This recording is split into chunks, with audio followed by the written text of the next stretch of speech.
Adani Hindenburg short sale refers to the events surrounding the publication of the Hindenburg Report, which accused the Adani Group of financial irregularities that led to a sharp drop in the company's stock price and also triggered a short sale on its shares. Hello, welcome to Walker Talks. In today's video, we'll give you a short synopsis of the Hindenburg Adani saga. The Adani Group is a large company based out of India with a diverse portfolio with investments in sectors including energy, infrastructure, and logistics. Earlier in the year, a report was published by a financial research firm named Hindenburg Research, which accused the Adani Group of several financial irregularities, overvaluing certain companies.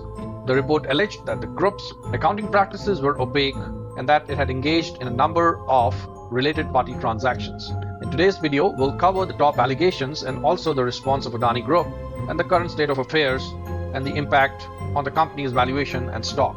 Before we go into that, important to understand who is Adani and who is Hindenburg. Hindenburg is a financial research firm based out of New York which specializes in in-depth analysis of publicly traded companies' operations and financials, and then they place a bet against that company if they find irregularities in their operations. To quote an example, Nikola, which was a hydrogen fuel-based startup and a blue-eyed company of the stock market, was brought to its knees by a similar report published by Hindenburg on that company.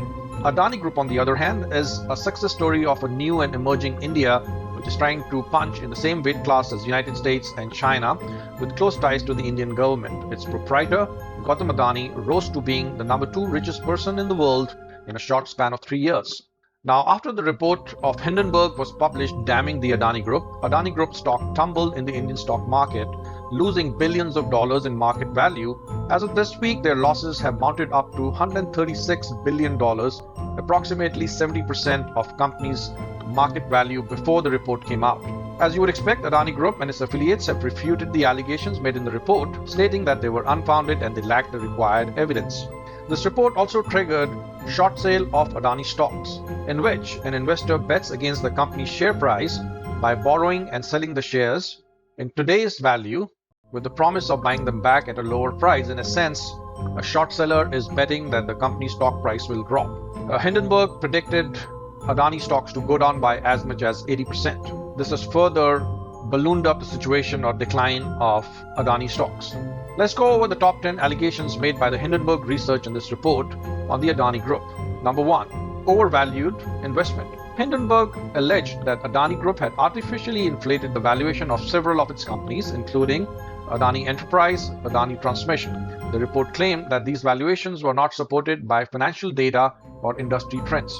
Number 2. Accounting irregularities. The report accused the Adani Group of using opaque accounting practices, making it difficult for an average investor to understand the true financial picture of the company. Hindenburg claimed that the company had failed to disclose related party transactions and had understated its debt level. Going further into related party transactions, the report alleged that the Adani Group had engaged in numerous related party transactions where companies within the group were buying and selling goods and services from each other. Hindenburg claimed that these transactions were not transparent and they could potentially benefit insiders at the expense of other investors. Now, in context of this case, related party transactions refer to business transactions between companies within the Adani Group, where the parties involved have a close relationship or shared ownership. These transactions may include buying and selling of goods and services, loans, and investment. The Hindenburg report alleges that Adani Group engaged in numerous related party transactions that were not transparent and that could potentially benefit insiders at the expense of other investors. Specifically, the report claims that the Adani Group failed to disclose related party transactions in its financial statements and filing, which could make it difficult for investors to understand the true financial picture of the company. Now, Adani Group has refuted these allegations, but further investigation from third-party sources indicate that the third party referred here was, in fact, Gautam Adani's elder brother. Moving on, misleading disclosures. Hindenburg has accused the Adani Group of making misleading disclosures in its financial statements and filings. The report claimed that the company has not disclosed material information that could impact investors' decision. There are some allegations on environmental violations, specifically around their coal mines. The list goes on to non-compliance with government regulations, insider conflict of interest, tax evasion. This one is particularly big The report has accused Adani Group of tax evasion, claiming that the company had used shell companies to evade taxes.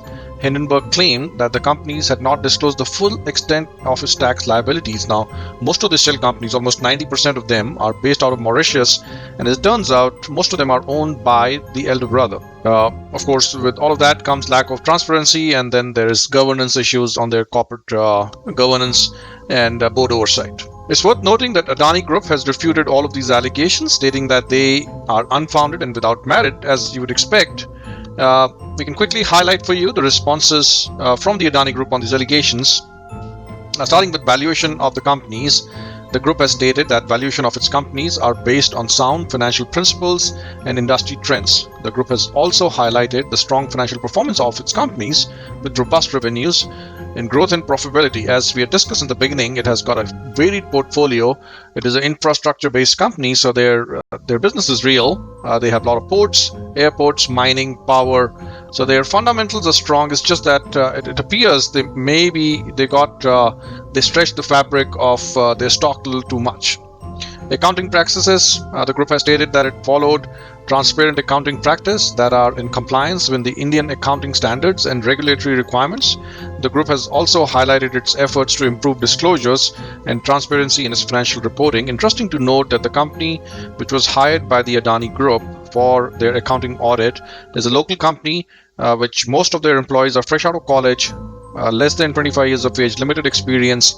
Now, this is almost kind of funny, where the company states that they want to support the local firms and local businesses, and if they don't, who else will? But with such a large company, which is publicly traded, here comes the point on corporate governance and strong accounting practices. I think this will be a difficult one for them to shake off, unless they were to hire one of the big four accounting firms or equivalent firm size, and I think they have done that now.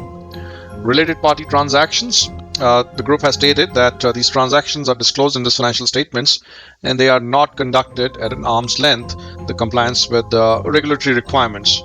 They have, of course, gone on to refute all the other allegations. Some of them you can highlight. You can see a quick summary right here. Adani Group has also taken legal actions against the author of the Hindenburg report, alleging that they engaged in market manipulation and made false and misleading statements. The group has stated that it will obviously defend its reputation and take all necessary steps to protect the interest of its stakeholders. Since the report came out, Adani stock has, of course, dropped quite a bit, close to 66%. Multiple international financial institutions have cut ties and removed their bonds as collateral. There's some kind of semblance of hope where they've secured some funding from some banks. It is an attractive investment opportunity right now, given that they're a big player in the Indian subcontinent. But again, the intent of this video was not to take sides, but to give you a synopsis and overview of the entire episode. Hope you enjoyed the video. If you did, please do like the video and subscribe. Thank you.